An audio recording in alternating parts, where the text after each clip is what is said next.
Alors, au sport, Charles-Antoine, on a eu Super Bowl. Bon, ça va être positif. C'était 2 grosses défensives, un match plutôt défensif. Mais c'était pas du gros football. C'était pas un grand spectacle, outre peut-être la mi-temps, mais c'était un match, en fait, de coach. Si t'es coach au foot et que tu veux structurer un championnat, c'est de cette façon que tu vas le faire. Surtout du côté des Seahawks de Parce Seattle. que le Mike Vrabel, il a été entraîneur de l'année, là, puis il y a quelques jours, il a été désigné entraîneur de l'année. Hier, il avait l'air du gars qui avait été complètement dépassé. Là. En même temps, on a comme devancé le plan de développement avec les Patriots. Hier, ils se battaient à armes inégales pour moi. Une ligne à l'attaque qui n'était pas encore prête. T'sais, on parle souvent du côté aveugle. Donc, si ton carrière est droitier côté aveugle, c'est le côté gauche. On paye ceux qui arrivent dans son dos. Là. Exactement. C'est important que tu les arrêtes. Et c'est souvent les meilleurs en termes de pression. Et c'est eux qui sont payés le plus cher. Donc, tes bloqueurs de ce côté-là sont payés des dizaines de millions de dollars. Mais le problème chez les Patriots, c'est que le côté gauche, donc le bloqueur et le garde, 2 joueurs recrues. Première saison dans la Première ligue. saison qui est confrontée à la meilleure défense, excellente contre la pression. Et là, tu as Drake May, 23 ans. Et on a vu la différence parce que Sam Darnold, il faut quand même donner un peu de crédit à la défense des Pats. Tu sais, la défense des Pats, là, elle a plié, mais elle ne cassait pas. Là. On a accordé un placement. C'était quoi, 9-0 à la demi, tu sais, 12-0. À un moment donné, la défense a besoin d'un petit coup de main de l'attaque. Parce que là, ça fait 22 minutes qu'on est sur le terrain puis qu'on ne cède pas, donnez-nous quelque chose. Mais, justement, je reviens au point de la maturité d'un corps arrière. Sam Darnold a été bousculé, il a été frappé, mais n'a pas été dérangé. Drake May, à un moment donné, tu le voyais dans ses yeux, il ne voyait que des fantômes. Là. Son chronomètre mental avait été accéléré. Tu te fais frapper à répétition en début de rencontre, à un moment donné, tu dis là, j'ai plus le temps. Donc, parfois, il y avait du temps, mais il ratait ses passes. Alors que Sam Darnold, sous pression, a fait des jeux clés. Donc, moi, c'est comme... Il n'y a pas eu... les 2 équipes, là, dans la première demi, ont été chanceux. En fait, les joueurs défensifs n'ont pas réussi les interceptions. Il y a eu quand même de la matière à interception. On vous a dévié le ballon, on le faisait tomber, mais tu sais, quand tu fais dévier un ballon à 2 mains, t'es proche d'avoir eu la chance de l'intercepter. Parfois, là. c'est pour ça que le joueur en question joue demi-défensif et non receveur, mais ça, c'est un autre, c'est un autre débat. Mais tu vois, tu sais, tu veux jouer du football complémentaire. Ce que ça veut dire du football complémentaire, c'est que ton style de match concorde. Donc, si ta défense est excellente, ce qui est le cas avec les Seahawks, c'était la meilleure en saison régulière en termes de points alloués. Tu vas avoir un bon jeu au sol. Parce que là, défensivement, tu donnes rien et ton attaque passe beaucoup de temps sur le terrain quand le jeu au sol fonctionne. Et c'était ça hier. Et ça aussi, c'est pas exotique. C'est pas sexy des yeux de quelqu'un qui va regarder un match par année. Mais Kenneth Walker allait chercher 8 verges, 6 verges. Le porteur des Seahawks, 10 verges, 12 verges. Et taxait. C'est fatigant de te faire frapper par un marteau 30 fois dans un match. D'ailleurs, il a été nommé joueur de la rencontre.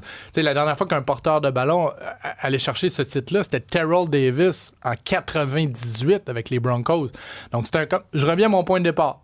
Un coach qui gagne un match comme ça va dire « Wow, on a coché toutes les cases. C'était pas spectaculaire. » Sauf que t'avais pas... Tu sais, le vrai Super Bowl, il était il y a 2 semaines. Ouais. Quand les Seahawks ont battu les Rams, exact. Ça, c'était le Super Bowl. Puis tu vois, on peut pas refaire le scénario, là. On le saura jamais, mais imagine le Super Bowl entre les Bills. Tu sais, s'ils se font pas voler là, sur la passe, les captés qu'il n'y en était pas une contre les Broncos. Ouais. Bills-Seahawks hier. Ça aurait été un match de fou. Là, t'aurais eu une attaque de fou contre une bonne défensive. Exact. Tu sais, les Patriots ont profité d'un drôle de parcours. Là, les Texans, les Chargers, les Broncos, pas de corps arrière dans la neige. Donc, c'est ce qui a donné pour moi un Super Bowl inégal. 2e médaille pour le Canada il y a quelques minutes. Megan Oldham, elle est de Newmarket en Ontario, slopestyle en ski chez les dames. Elle a terminé 3e. Après la première descente, elle était première. Ah ouais? La 2e descente, elle a chuté. Et la 3e, elle a bien fait, mais c'était seulement la descente la plus payante qui était comptabilisée. Donc, elle s'est rabattue sur sa première descente. Elle a terminé 3e, donc une 2e médaille. Mais là, tu sais, aux Olympiques, il y a 2 façons de faire un classement. Par médaille d'or, si c'est le cas, le Canada est 14e, ou par total de médailles. En ce moment, au total des médailles, c'est l'Italie qui mène avec 9. À chaque édition olympique ou presque, c'est la nation hôte qui domine. Mais là, l'Italie, c'est quand même pas... écoute, ils ont certains sports où ils sont très forts. Là, les gens des montagnes du nord de l'Italie qui font beaucoup de ski alpin. Mais l'Italie, quand même, au sommet comme ça, dans les sports d'hiver, on n'a pas vu ça. Une nation top 7, top 8. Comme tu dis, avec le ski, parfois patinage courte piste, on a des bonnes là, ils ont prestations. gagné en luge, en luge, je pense qu'ils ont ramassé des médailles. Dans la descente chez les hommes, deux Italiens sur le podium derrière le Suisse. Il se passe quelque chose avec l'Italie. Bon, il y a l'attrait de la foule, mais souvent un pays qui investit dans des jeux investit aussi dans cette course ce qu'avait olympique. fait Stephen Harper pour Vancouver. Là. À nous, le podium, et le Canada avait gagné pour le plus grand nombre de médailles d'or, mais là, l'Italie mène pour le plus grand total. Bon, Audrey, le transport en commun, il y a beaucoup de petites choses ce matin à dire. La ligne jaune, ça va mieux? La ligne jaune, ça a repris. On parlait tout à l'heure que ça avait été interrompu. Ça l'a été pendant longtemps, là. Ça a été à partir de 7h10 ce matin, ça a repris à 9h10. Infiltration d'eau, donc, dans le métro. On devait reprendre à 7h40. Ça a été plus long, mais bon, quand même, là, c'est repris. Ça fonctionne, mais ça a été une matinée assez complexe pour les usagers du transport. Il y a eu ça à la ligne jaune. Il y a eu le REM. Aussi, on a avisé plutôt que le REM était en ralentissement en raison de voitures qui sont le nombre de voitures moins importantes qu'habituellement. C'est une drôle de... Nombre de voitures limitées disponibles. Donc, le REM qui a eu de la difficulté à fonctionner ce matin. C'est ça qu'on comprend. Ben, c'est ce qu'on peut comprendre, oui. Il n'y a pas vraiment d'explication qui a été fournie, mais on parlait d'un ralentissement depuis 7h53 ce matin pour ce qui est du REM. C'est vraiment surprenant.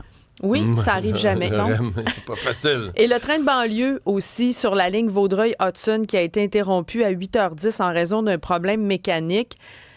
Bref, ça n'a pas été une matinée facile, mais en tout cas, pour ce qui est de la ligne jaune, c'est rentré dans l'ordre. Et les élections déclenchées hâtivement par M. Carney, mais c'est Peut-être. une hypothèse qu'on sait être discutée au plus haut niveau. Ce serait discuté.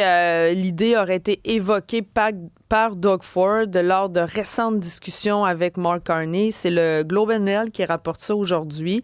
Le premier ministre ontarien voit là une possibilité pour M. Carney de tenter d'obtenir ce mandat majoritaire. Ça lui permettrait d'avoir les coups des franges pour faire face aux enjeux économiques auxquels le pays est confronté. Il considère cette option-là pour favoriser une stabilité économique et politique au pays. C'est ce qu'a dit Doug Ford. Il manque 2 sièges, en fait, au Parti libéral pour obtenir la majorité. Et on va surveiller, je vous l'ai dit plus tôt, ça vient de moi, là, les informations que j'ai, c'est qu'en cours de journée, il faudrait être attentif, peut-être même demain, là, médecin spécialiste. On avait une entente avec les omnipraticiens, mais on pourrait en avoir une avec les spécialistes. La fin d'un duo? Ben oui, c'est le duo séparatiste Bric et Brac là, de François Ruel-Côté, Sébastien Tessier, très présent entre autres le 24, bien sûr, juin. Ils avaient un balado, mais eux annoncent qu'ils vont continuer leur route, mais séparés. Donc, voilà. Et Bad Bunny habillé en Zara. Oui, c'est confirmé, ça. C'est confirmé, là. Oui. C'est une vraie information. Vrai. Ah voilà, vous l'aurez appris. Ici, merci Isabelle, merci Audrey, merci à vous d'avoir été des nôtres. On vous souhaite une excellente journée et on vous retrouve demain matin 6h.